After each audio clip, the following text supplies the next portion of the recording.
As a business that operates in around 40 countries worldwide, we recognise the benefits of collaboration and sharing best practice across the group. An increasing number of our people are now involved in communities of practice. But what does this mean? I guess one of the best definitions is to say that they're simply a group of people who share a passion for something that they know how to do and who want to interact regularly to learn how to do that thing better. A community of practice, in fact, can include face-to-face meetings, but because of the dispersed nature of the group and the fact that we have operations really in all four corners of the earth, we can't always meet face-to-face. So IT systems facilitate the communication.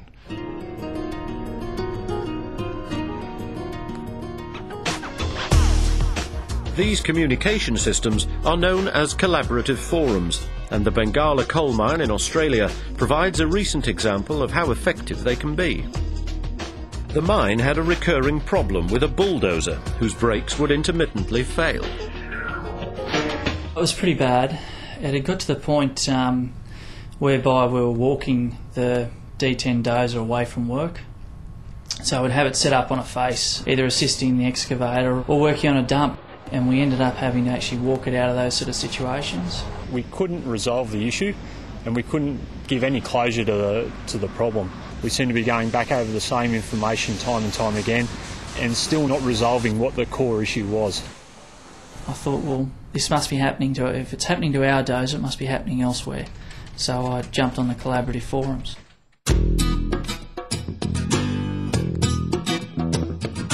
Once a message had been posted online, they received 2 responses in a very short time. One of them was from RioTinto Iron Ore's Pilbara Iron. One of our technical guys saw the issue on the forum, and he had not only seen it, but he'd been involved in sort of rectifying the issue, and he had all the details and information to sort the problem out. On the other side of the world, in California, at Rio Tinto Minerals boron operations, the message was spotted by maintenance engineer Tom Ross. Tom had experienced a similar problem. One of Rio Tinto's coal mines down in Australia, they've got one of these tractors having the same problem. Is there something we can send them that might help them? I regularly use the forums. We look at them almost every day. I get a notification on my computer just like you would if you've got a new email.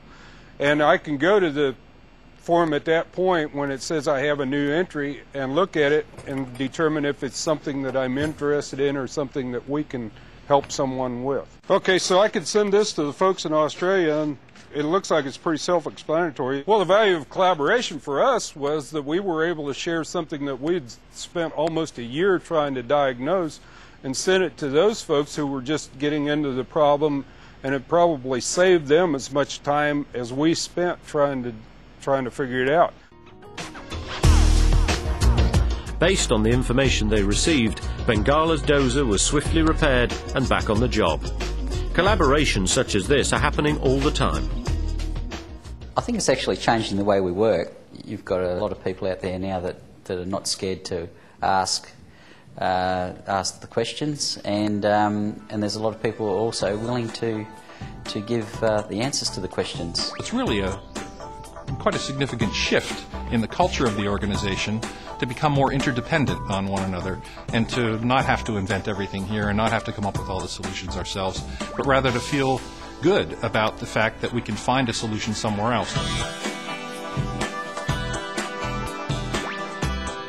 As we continue to collaborate and share expertise, we come closer to the goal of being one Rio Tinto all over the world.